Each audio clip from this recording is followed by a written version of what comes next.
Set your course for the Hoth Takes podcast.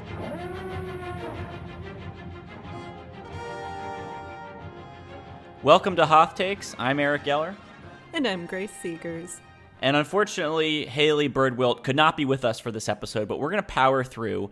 We're talking today about Season 3 of The Mandalorian. Did it live up to the promise? Did it pay off what we were expecting? And what about the unexpected? How well was that executed as we start to think about this new era of integrated storytelling under the Walt Disney Company? Let's just jump right in, Grace. I want to start with the title character, Din Djarin, and his trusty sidekick / son, Grogu. How do we think the season paid off the expectations that fans had for character growth between the two of them? Obviously, individually, growth on an individual level. What do you think the kind of expectation versus reality was here? I think, my dear listeners, I am going to be a real Debbie Downer this episode because to answer Eric's earlier questions about did this season live up to expectations, the answer is no. And then to this more specific question, did this pay off with Din and Grogu's relationship? My answer once again is no. So I think the show did a really cheap shortcut in terms of reuniting Din and Grogu during the Book of Boba Fett. So at the end of season 2 of Mando, Din and Grogu are splitting up. Grogu's going with Luke. It's very sad, it's very poignant, but it's kind of lovely.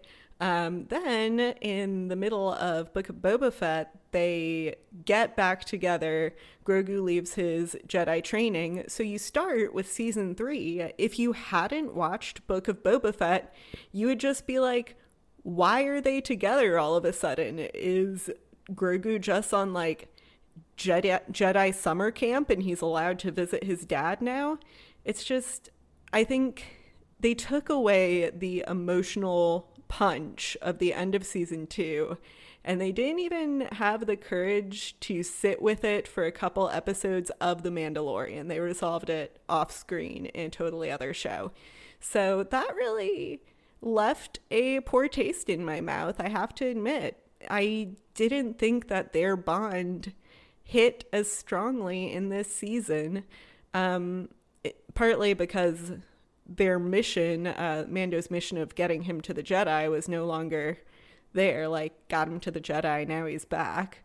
And yeah, at the end I thought it was sweet how Grogu was formally adopted, but I just didn't feel the same emotional connection to them that I did in the first 2 seasons.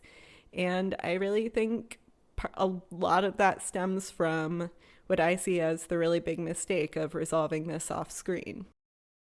Yeah, I think you're right. There isn't a ton of meat on the bones here when it comes to the relationship between the two of them, because the central premise that was animating Mando throughout those first 2 seasons has been achieved. And, this is a challenge a lot of serialized storytelling deals with. What do you do once your main characters have accomplished the goal that started them off on the journey? How can you give them a new goal that doesn't just feel like, okay, you've beaten the game, now you can go do a bunch of side quests in the world, but the story mode is over, right? And that's not easy to do, and so I certainly sympathize with storytellers who have to face that challenge. But I don't think Jon Favreau pulled it off here, frankly. Individually, they also don't have a ton of growth in the season. There are a few moments where Grogu does something interesting, like when he kind of mediates that fight between a couple of the Mandalorians, and Bo says, did he, that was impressive or whatever, and Din's like, he didn't learn that from me, which is kind of hinting at, his time spent with Luke has perhaps taught him something about maturity and moderation and mediation and discipline and all that. And we do see him using some force powers that he hasn't used before to kind of defend himself in that very kind of Luke Jedi way. But those are just little glimpses of what must have happened when he was with Luke. They don't pay it off beyond that. They don't really give us anything to remind us, oh yeah, he spent all this time with Luke. Like, you could watch this season and have no idea that he even went with Luke if you just somehow missed the finale. And you wouldn't really be confused, right? I mean, that comment by Mando, he didn't learn that from me, that might throw you for a minute, right? But ultimately, you could get over it. It's not some jarring thing that just doesn't make any sense whatsoever. And I think that's a problem. Anytime your third season has a main character right next to the title character who doesn't really show any signs of going on a life-changing journey that happened at the end of the previous season, that's bad. Right? That's not good storytelling. And then as far as Din is concerned, I mean, we don't really get a lot from him either, right? I think the most interesting, character progression we see with him is that he learns to trust R5-D4 despite not liking droids. That's like the one thing where you could say that he evolves or changes. I like where they leave him at the end of the season, where he's going to be a contract soldier for the New Republic. So in terms of his like professional growth, I suppose you could say he's taken on an interesting new role. But in terms of him as a person, I don't think he really evolves much either. And perhaps, Grace, there's an episode to be done about, on a more meta level, how does Star Wars show us characters either evolving or staying the same? And is it controversial to have characters, especially main characters, evolve from a starting point? Do fans just want to see them basically being the same person but going on a variety of cool adventures? And that could very well be a problem that Jon Favreau felt that he couldn't overcome here. I mean, it may be that people want Din Djarin to stay the way he is, but that is just not typically a recipe for great storytelling, to have your protagonist not really learn and grow over the course of an entire season.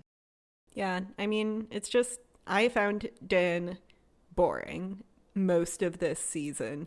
He hadn't really changed.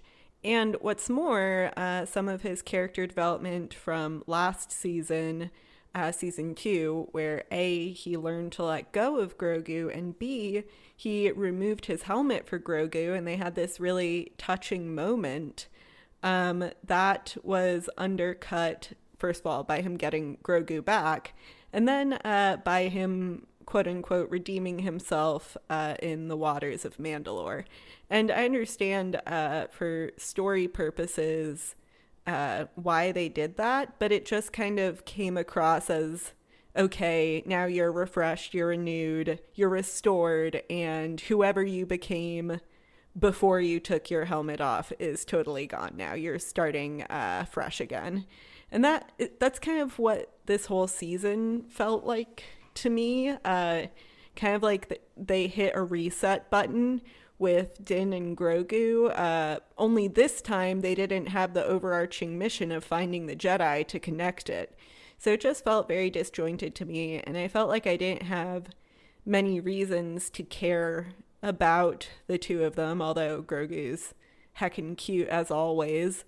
One last thing I will say is that this show, season 3, came out around the same time. Maybe it overlapped a little with the TV show The Last of Us, which also has Pedro Pascal in the starring role. And Pedro Pascal is really, really, really freaking good in The Last of Us.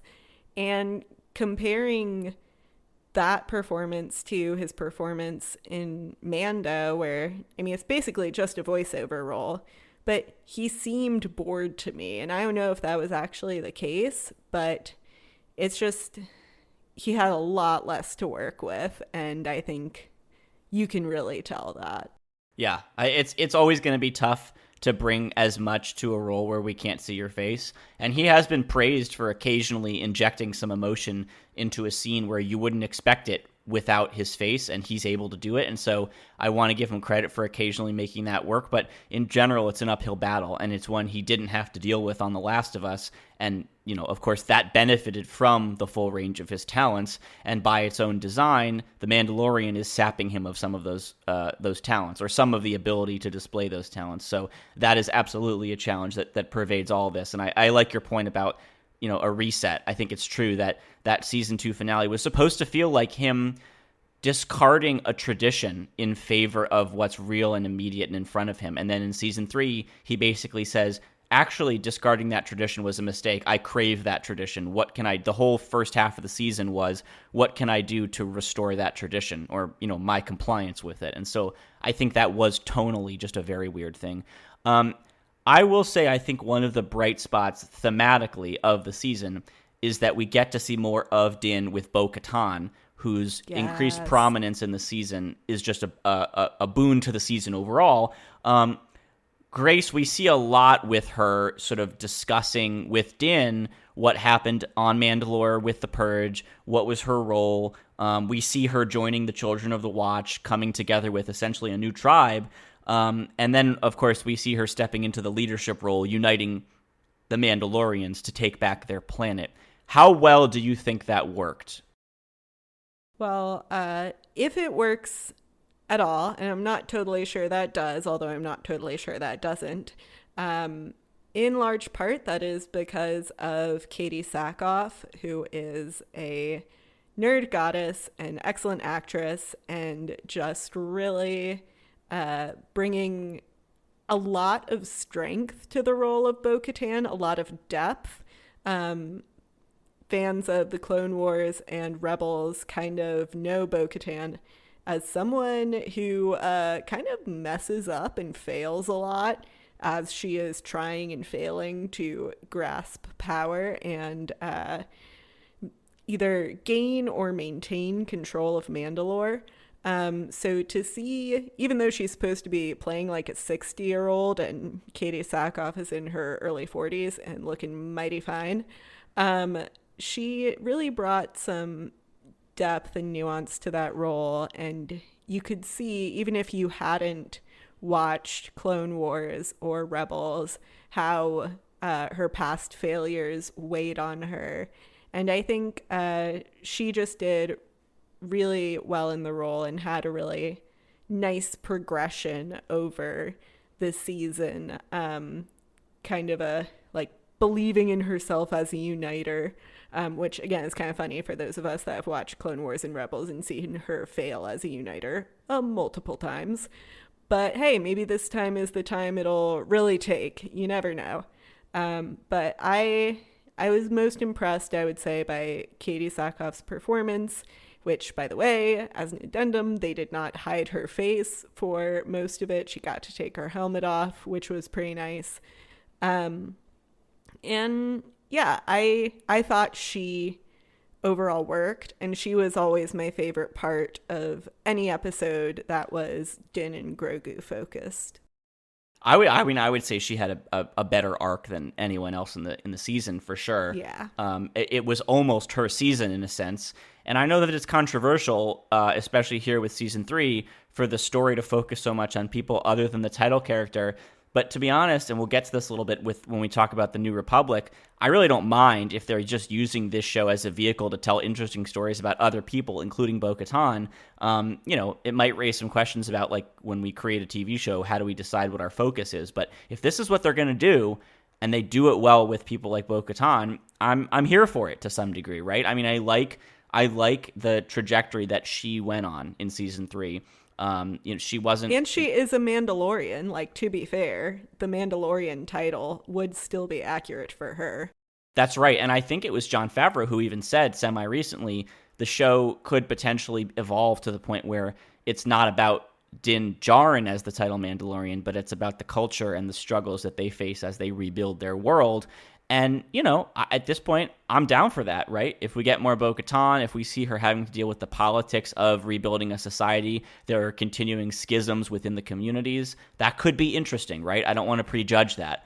And I do think that particularly watching her acclimate to being part of a group after being on her own or being a leader and then being abandoned by her people, coming into a new group, that's just an interesting idea. And I think it was done well. I don't understand why they picked up the Mythosaur thing only to drop it. Maybe they're doing a long game and they have concrete plans to come back to it. If not, seems kind of strange. But I like that she was able to succeed, at least for now, in her goal of bringing everybody together with an assist from Din Djarin in terms of getting the Darksaber back to her. But then, even after it's destroyed, we see that she retains the trust of the community. She retains the ability to exert her will and to organize this project of rebuilding the society. And I love that for her, right? Especially, as you said, as someone who is a Clone Wars fan, is a Rebels fan, enjoyed her uneven journey throughout those shows.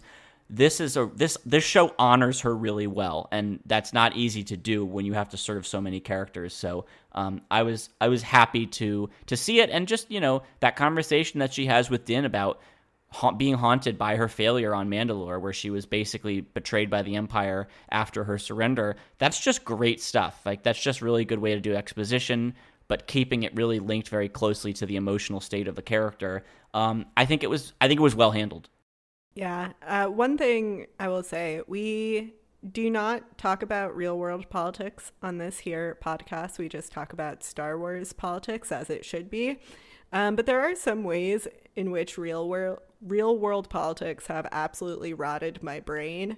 And that, for me, is whenever I hear the phrase "stronger together," I can only think of Hillary Clinton's 2016 campaign.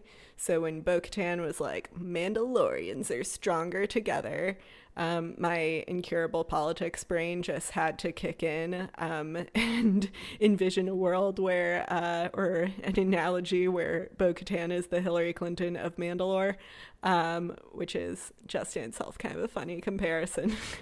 Well, now I just want to see Bo-Katan in a pantsuit. I mean, I don't know if that's wrong, but I mean, Katie Sackhoff would rock it. She would for sure. Did you ever cover a Clinton rally? Because I know they had, she had like her walk-on song that was it a Katy Perry song, right? It was the, God, what was that song? Was it? I'm gonna do. Now it's gonna bother me. I'm gonna do some Googling as we talk. We're doing this live here on the Hot Takes podcast. Another song that I can never listen to because of politics is the song "High Hopes" by Panic at the Disco, because it was Pete Buttigieg's campaign song. And I did cover a few of his rallies, and so it's poisoned forever. What song was that? I think it was Roar. I mean, that's what I'm seeing here. I don't know if that's right. I feel like it wasn't Roar. Okay, maybe Google's... Okay, it was in a campaign ad. Maybe it wasn't the walk-on music Our at the fight rally. song, right? Oh, of course. Well, this and is perfect. My fight song. Perfect for Mandalorians, right? Because that culture is so martial. Imagine Bo-Katan in a pantsuit walking out on stage to fight song and then delivering a speech about why we have to come together to take our planet back. Exactly. Yes. I can see it. I think with AI, we could make that happen. But should we? But should we is the question. So, all right, speaking of, we could use our precious story time to focus on these people, but should we? The season revolves in large part around the Children of the Watch, both for Din's role within them and also for Bo joining them. But are they even interesting, Grace? Do we care about them? I found them pretty boring. I like the armor. Because I like how she fights with a hammer. I thought that was fun. I like Paz Vizsla. Just why? because... Okay, hold on. Why? Sorry. As somebody who is just thoroughly unimpressed by him, in the same way that I really don't care about a similar character on The Bad Batch, who's just like the hulking brute character and just a macho man stereotype. Why should I care about Paz Vizsla? I don't know if you should care about Paz Vizsla per se. I was just constantly entertained by him in terms of being like, in any scene that he was in, he was like the stereotypical Mandalorian character. And his role, his function basically was to be the foil and ally to Din, but also on a more meta level to just generally represent the Mandalorian stereotypical culture of, we love fight good, all we do is fight together. It's so funny strong. because, like, if folks remember or maybe haven't seen, but the Clone Wars was controversial because it kind of it reimagined the Mandalorians as having a newly pacified culture after, eons of war, and people didn't like that. And so this is almost like Dave Filoni saying, hey, yes, we're continuing this long storytelling project of the Mandalorians in canon, but we haven't forgotten that there's a reason that some of you people like the Mandalorians, and it's because they're armored meatheads with cool gadgets. They don't have brains, but they have rocket launchers, and we know that some of you are just here for that. Yeah, so I did not care about him, although I was like RIP when he was killed by the Praetorian Guard. But I was entertained by the function that he would play in the narrative. And I do like the armorer too. And I have to, it's just so funny when you think about the discourse around the show, and then you get to the finale and you see what happened and what absolutely did not happen. And people were going wild with some theories about the armor. I mean, people thought that she was a traitor, that she was an Imperial Remnant spy, and it turns out that none of that was true. We were just massively overthinking it. And sometimes if a character just doesn't say a lot and like half of her lines are like, this is the way, sometimes that's just how they write the show. Yeah. I mean, one could call it lazy writing. But, one could also call it a character decision. So leave that up to the viewer. So I think one of the strongest parts of the season, and really one of the things that actually redeems it for me as like watchable Star Wars television, particularly in this era of, Andor, and I'm surprised it's taken us this long to mention Andor in the context of the reaction to The Mandalorian Season 3. I think The Mandalorian had a tough act to follow, and it's partly because of Andor that people are talking about The Mandalorian this way. But after Andor got us all hyped up for a more political Star Wars and an exploration of some of these tough political decisions that people have to make, I think it did handle the New Republic stuff well. And Grace, I know that you and I disagree about that first New Republic heavy episode and the handling of the amnesty program and all that stuff. But I will just say, and folks know this if they follow me on Twitter, I thought it was exquisite. I thought it was an interesting choice to divert from the main story for so long. Of course, we saw how it came back later in some form, but if they were going to do it, this was a really good way of doing it, in my view, and exploring the idea of how do we rehabilitate these people? Can we rehabilitate all of them? Who do we do it with? But of course, the New Republic, while trying its best, is going to miss a lot of things, and that leaves room for people like Elia Kane, I believe is her name, to continue to sow discord on behalf of Moff Gideon by taking advantage of these blind spots. So it's a government that's trying its best, grappling with, frankly, a problem that in the real world the United States had after World War II, which is, what do you do with these people? You don't want them to become embittered and turn into like a revanchist, cult, basically. So you got to keep them in the mainstream somehow, but that creates its own problems. Yeah, Werner von Brauning, Dr. Pershing. Yeah, so here's my thing. I like the ideas that they brought forward about the New Republic and rehabilitation. I even like the fact that they decided to take that episode in a totally new direction and to spend a lot of time on Coruscant. I'm not opposed to the concepts and the ideas, which I think were some really interesting ideas. My argument is just that was not well executed. And partially that is because this was a very disjointed season narratively. So even while in theory I'm not opposed to spending an episode on a totally different story with totally different characters that we have only tangential connections to, when you look at it within the whole of a season that is extremely uneven, it's just, I'm not sure if that was the best narrative choice. It had to be flawless, and I don't think it was, because this brings me to my second point. All of these interesting ideas I thought were handled in a way that was very heavy-handed. It was not subtle at all. And yeah, this is Star Wars. Star Wars isn't subtle. We all know this.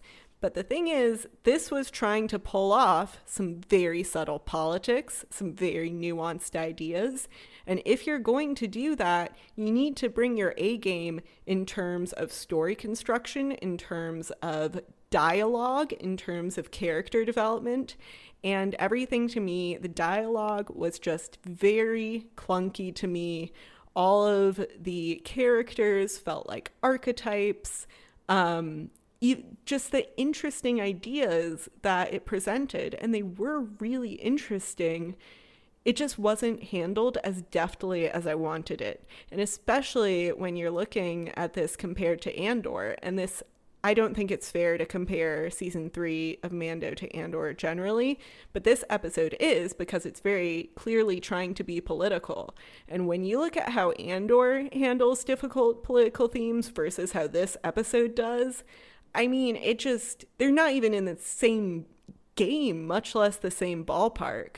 And then finally, my last thing that I will say after going on this lengthy rant, and thank you for letting me do so, Eric, is that at the very end, when Elia Kane decides to torture Dr. Pershing, why did the New Republic supervisor just leave this rando in the room alone?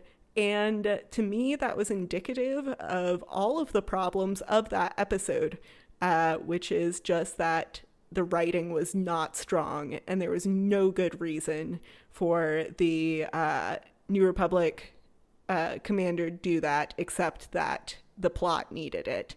And that, I think, is just lazy storytelling. So that is my spiel. Thank you for listening if I haven't knocked you out from boredom.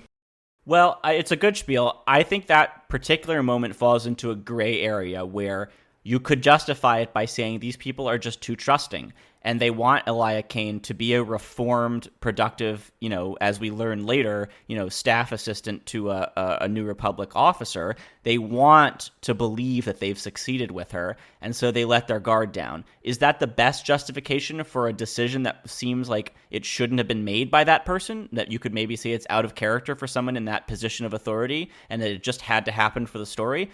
Perhaps, but I'm not as thrown by it from a writing perspective as I think you are. And I'll say this, I'm not trying to ambush you. So if you don't have an example, that's fine, because we didn't talk about this beforehand. But is there an example of the sort of clunky, unsubtle dialogue in particular that you would point to as an example of this is not handling these political themes very deftly? And the only reason I bring this up is because I think one of the most overt examples of Andor taking on a contemporary political issue is when Cassian is arrested on the beach, and that whole scene is completely unsubtle. It is just a direct surface level allegory for police misconduct and the criminal justice system and the carceral state. There's no subtlety to that whatsoever. A lot of those lines could be pulled from police body cam footage, and so I love Andor season 1, but I don't think you can say that it always keeps the political allegory stuff to a nuanced, subtle level. There are times when it's very surface level, right? There's another scene where the senators are talking, and one of them, who's a supporter of Palpatine, says, in reference to the Emperor, he says what he thinks, right? And we all know who that's about. So I think there are moments where that show is sometimes you can just put this on the surface and you don't need to try to hide it behind 8 layers of subtlety. So I don't know, maybe is there a moment that you would point to from the New Republic stuff that kind of gets at what you were saying? So first of all, sure, you don't need to be subtle all of the time, but if you're subtle enough of the time, I think that when you have those moments where it is like a gut punch, it hits all the more. So that'd be my counter there. As for the lack of subtlety, I would point to the part of after I think Dr. Pershing's lecture where there are a bunch of rich people, and the rich people are like, the New Republic, the Empire, it's all the same. And you're like, yeah, that's a really interesting point. But then it continues to be just all very obvious and heavy-handed. So in terms of the re-education robot, in terms, especially for me, what was very difficult to gel was the scene where Dr. Pershing is introduced to all of his new fellow not jailmates, and they all have their letters and numbers, and there was, I don't know how to describe it because I have not seen that scene since it came out, which was several weeks ago now. But there's just something very obvious to me about, they don't even have names anymore. They have letters and numbers. And then there's a scene of these people like, yeah, what did you do? Oh, I was on this ship. I don't know. It didn't feel well done to me, or as well done as it could be. And then finally, I'd say that about pretty much every interaction with Elia and Pershing, but especially when they are in the junkyard, in the shipyard. I think she, at some point, maybe it's not at that point, but she gives him some pep talks, and it's just very obviously leading, and I don't know. I don't think it was deftly managed enough. I would have liked some more nuance instead of all punches in the gut, if that makes sense. For sure. And I think you're right that, like, when we're talking about how Star Wars does political commentary and allegory, I mean, Tony Gilroy has set the bar so high that there was no way Jon Favreau was going to clear it, even if he was someone else, right, who had a more demonstrated competence for writing this kind of story. But his thing is smashing the action figures together. He doesn't really do deep stuff. And so, you know, this was always going to be, I think, in this realm, in the realm of like what we saw basically. And I'm not saying that like to disagree with you. I think you're right that it didn't live up to its potential in terms of the quality of getting this message across, of getting this theme across. I just like that they dealt with the theme. And I think that for the amount of time that they had, if we just set aside the quality of the dialogue, which is admittedly important, but for the amount of time that they had, I think that they told an interesting story of a person being taken advantage of and then ultimately being betrayed, with connections to the bigger story, as we later saw. And I was happy with that, even if I certainly would have been happy with a better version of it. You know, the other interesting thing, as long as we're talking about the New Republic, is, you know, we did an episode recently about like how should the galactic government rebuild after the sequel trilogy, and one of the things we were talking about is the extent to which you need to be on the war footing and you need to be looking out for threats and devoting resources to preparing for threats.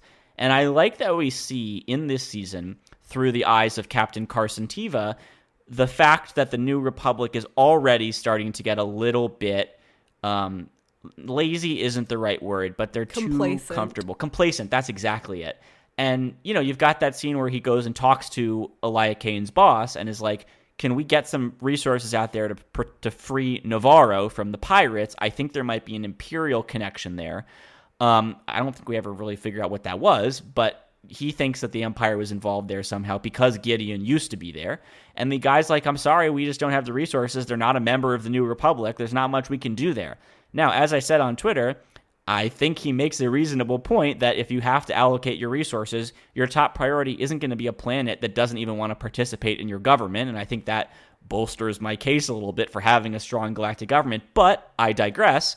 It does show that they are not devoting enough resources to this problem on a more general level. Maybe they don't go to Navarro, but the guy kind of almost makes fun of Teva for thinking that the Imperial Remnant is still a real threat instead of a toothless movement. And he's right, of course. We know that they do present a threat. And I like the exploration of that idea, right? I like that we're getting snippets of, well, what would happen to a government that had to become a real, true governing apparatus after years of being a rebellion, when they think that the threat is gone and they think that the Empire has been defeated, it's after Jakku, what would that look like, right? And one of the reasons I was so excited about this show when it premiered in 2019 was for this exact kind of world building, for this element of the lore. What is the government doing right now? So I don't know how you felt about that part, Grace, but I thought it was handled really well. Yeah, I really liked Tiva and his various jaunts, and then I liked at the end how Mando is essentially going to become an unofficial contractor for the New Republic, facilitated through Tiva. So I really don't have anything to say for that. I mean, I liked it. It was fun. So we also see one scene, I guess, of the Imperial Remnant kind of ruling group, the Shadow Council, which is a concept from earlier in the books, the group that forms after Jakku to kind of steer the remnants of the Empire. And part of this was obviously setting up the Ahsoka series. You have Captain Pelion, who shows up standing in for Thrawn, saying he's going to be back soon, folks. Trust me, it's going to be great. But you also have interesting connections that they're building to the sequels. We see Commandant Hux, the father of General Hux from the sequel trilogy. And they're kind of, there's this interesting tension, and I wonder what you think of it, Grace, because Hux and Pelion seem to be the ones living large with all these resources, and there's a tension with them and everybody else kind of saying, hey, like, what are you guys doing over there? Like, we need troops, we need ships. Like, it just seems to be like we got to keep coming to you and asking for things. And there's disagreement over how much to be public and fighting back and stuff like that. And I just think, yes, it's tying into the Ahsoka series with Thrawn and all that stuff, but it's also just, again, talking about showing us the lore, the state of the galaxy at this point. I think it's really fun to see, like, what would these people be doing at this point and their disagreements over how to keep up their fight. Yeah, you know what? I actually think that the Imperial Remnant meeting was better executed than the episode that we had on Coruscant with Pershing and Kane. I thought that it did a better job of addressing those questions without being too over the top. And to be clear, it's extremely over the top, because any scene with God, now I'm gonna forget his name, Moff Gideon, the actor who plays Moff Gideon. Oh, Giancarlo Esposito. I was just thinking Gus from Breaking Bad, and it's like, no, that's not his real name.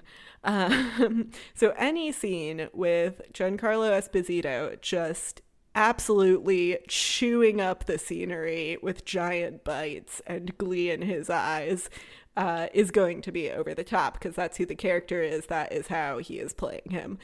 But I think that the Imperial Remnant meeting scene, even though, yes, it was tie into Ahsoka, it did do a good job of showing the tensions inherent between a bunch of basically Nazis who now don't have their leader and they don't really know what to do. And some of them are waiting for another leader, and some of them are like, no, let's do it ourselves. In some ways, though this is more of a book thing, it's a fun echo to the disagreement pre-rebellion over whether to allocate resources to the Death Star or to other projects. But I thought that was better handled in terms of the politics. It just made more sense to me. It was also just cool seeing Captain Pelion. I mean, I guess to some degree I'm one of those Star Wars fans who goes, hey, it's the guy from The Thing. But like in this case, I was very much like, hey, it's the guy from The Thing, right? I mean, they're getting us ready for the idea that we're going to start to see a lot of, like, frankly, like Heir to the Empire, but the canon version of it in live action. And we've talked before about how we're not super thrilled about the way that they're doing this Ahsoka stuff and the way that they're having Thrawn make his grand debut in live action. But it's just kind of cool to think like, hey, that's the guy from The Thing, and he's standing in for his boss, and we're going to see his boss soon. There was just something cool about that. And it also raises the question of, like, how much is the proto First Order exile group, who we know is already by this point out there in the unknown regions, they fled after Jakku, how much are they helping the Imperial Remnant that is remaining in the civilized galaxy, in the known galaxy, and continuing the fight. If there's listeners who maybe have read the books more recently and remember something that I'm forgetting, please write in. But I don't know that there is a lot in canon or anything in canon that establishes whether these two groups are actively coordinating. I kind of assumed that everybody who goes to the unknown regions just kind of hides there and doesn't tell anybody that they're there, and the folks who stay behind, the Gideons of the world, just have to fight on their own. But Gideon asks for Praetorian guards, and I think Hux is the one who's like, yeah, we'll give them to you. And obviously these guards are the ones who are guarding Snoke, and so presumably they come from that sort of hidden force. So it raises questions there, right? And perhaps we'll see that explored a little bit more about, are these groups working together? And if so, how does the New Republic not realize, okay, this stuff is coming from somewhere. These guys are clearly not doing it themselves. It's just another level of New Republic incompetence, if that's the case. I'm interested to hear what you think of Moff Gideon in this season, because as much as I really enjoy him as like such a ridiculous, over-the-top villain, something that kind of bothered me about, and it was part of my larger botherment with this season, is Moff Gideon was the big bad at the end of season 2, and hey, guess who's the big bad at the end of season 3? It's Moff Gideon. And it just felt like more repetition and reset.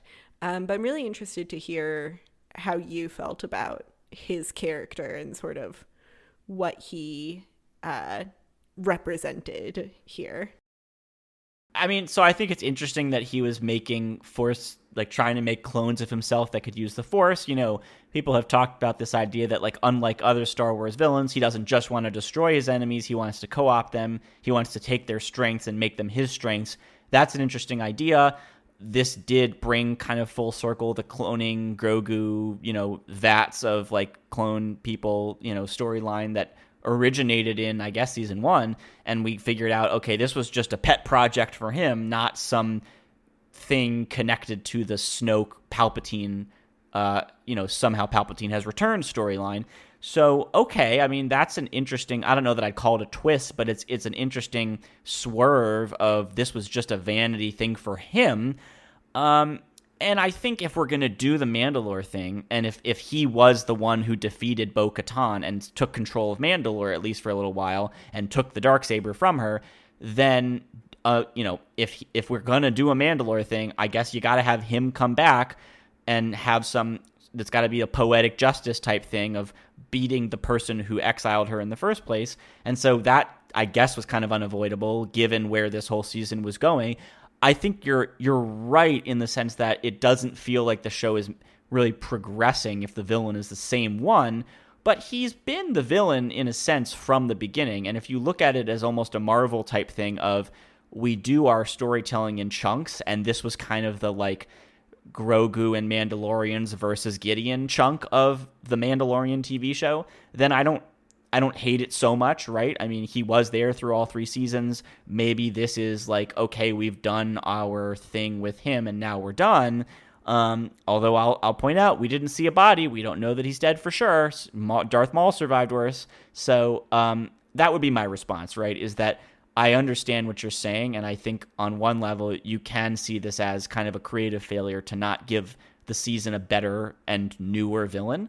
But I'm also not really, I don't have a huge problem with it because he was there from the beginning, and this is the culmination of a big story thread that has been there from the beginning of Din, you know, and Bo, and trying to figure out what is Mandalore in this era, and, you know, we don't have our planet, and let's take it back, and we got to take it back from the guy who it turns out has been using it, and I thought this was interesting, to mine Beskar for his soldiers. So it worked for me on that level, I guess. I think I'd be more persuaded by that argument if they hadn't taken him down at the end of season 2. Like, if he had narrowly escaped at the end of season 2, then that would make more sense to me. But instead, somehow Moff Gideon escaped off screen once again. That I don't know. I didn't find that as narratively satisfying, but I agree that his use of Mandalore was interesting. I was kind of bummed out that we didn't see more with the Gideon clones, because there had been so much build up to it. Actually, it was kind of nice to have a loose end from season 1 tied up, because this is not really a show that ties up loose ends, except for when they tie them up too neatly. So I was interested by that concept and thought we might see him in action, and then they immediately died. So I felt that kind of felt anticlimactic to me. Like they were setting that up, and instead of going anywhere with it, they just were immediately destroyed. Well, Grace, let me ask you this. If you had a giant room full of Force-sensitive clones that were almost ready after, presumably years of testing and tweaking and refining, and you were almost ready to unveil them and, I don't know, lead an army against the New Republic, would you stand idly by while your enemies blew up the room, or would you maybe have some security measures, perhaps run in there and face them yourself? Like, how would you do that? You know what? I would definitely monologue about it first. Get some good monologuing in, because that way everyone would know that I was a villain. No, I did not think that it was a very well-designed lab there, but it did give us one of the best fight scenes of the whole season, which was the successive doors, as it were, the red shield thingies, where Mando and what's the droid? Is the droid R5? R5, yeah. R5. So where Mando asks R5 to take down a door, and then he takes down the groups one by one. That was really fun, and the kind of action that I want to see from this show. And I guess, yes, it's well guarded, but still, you shouldn't have kept all of your Force-sensitive clone babies in one basket. Yeah, if you want to talk about story overriding character, I think that is a great example of Gideon, the Gideon we know would just never allow that to happen. But of course it had to happen because you've introduced this really destabilizing idea of Force-sensitive, super genius Imperial officer clones, and you can't have them running around, right? You have to have the heroes defeat the bad guys' project. And so that had to happen. But him just letting it happen was very silly. I would like to just pay a little bit of tribute to the funnier moments that worked for me as we wrap up here, because we've been pretty critical, and I think deservedly so, of how this season pulled off the bigger picture brushstrokes of character and story. But every so often, Jon Favreau gives us something fun to play with and something that genuinely fits with the spirit of Star Wars. One example would be when R5 is unlocking those shield barriers, he has to deal with this little fleet of mouse droids, and you think perhaps they're going to call for backup. They're going to reveal that they've been upgraded with some kind of electroshock weapon, but all they do is just kind of shout at him. And it turns out to not really be a hassle. And I thought playing on that theme of mouse droids being basically useless, that was funny. But there are others throughout the season, right? Greef Karga has droids that just exist to hold his cape. We see some of the Babu Frick characters as, again, just, I guess, stereotyped as droid builders. They don't really like Grogu too much because I think he tried to eat them, right? I don't think that they love him so much. We have to Grace, how great was if they're going to bring back IG-11, and I think we were all like, oh, this is really dumb, carving him out and making him a mech suit for Grogu, where Grogu could finally talk, but he could only say yes or no. Yes. No. I think almost maybe one of the funniest things that I've seen on the show, period. Yeah, I loved that. I think it was kind of a silly way to bring back IG-11 at all, but it's freaking entertaining to have little Grogu in this big mech suit going, yes, no. It's very funny. And it was definitely one of those things where the uncle gives the kid an annoying present and then the dad has to put up with it, for the next few months.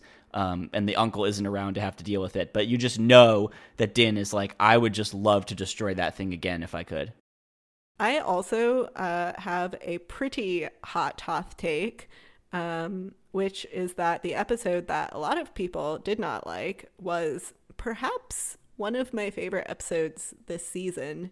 And that was the episode where they go to where the planet where Axe Woves and his Mandalorians are on, was it Plazier 15? Yeah. And Jack Black and Lizzo were there. And I thought that was just a goofy, silly, fun Star Wars episode. And I mean like old school, fun prosthetic aliens, classic romp kids adventure Star Wars. And that felt really fun to me. It was like a breath of fresh air because I think season 3, for the most part, took itself more seriously than it should have. But that was not one of those moments. That was a delightfully lighthearted episode. And yeah, there were cameos with Jack Black and Lizzo and Christopher Lloyd, and it was silly and over the top. But it was also really fun, and we got to see droids being silly, and it was just... Was it important to the plot? No, but it was a fun little Star Warsy jaunt that I really enjoyed. Yeah, I mean, I guess what I'll say is, I mean, I talked about this on Twitter, but briefly, it was great. It was fun. It was very much a live-action Clone Wars episode in terms of just, like, you know, challenge of the week. I like the kind of the little CSI elements of, like, inspect it. Like, they go to the morgue and, like, they enhance an image with a computer. It's just very, like, oh, like the Star Wars version of that. Like, it was fun. It was not too hokey. And we got some fun, like, Din, like, sort of funny moments of, like, you had me at, I don't remember the line exactly, but just some funny dialogue from him working with Bo-Katan.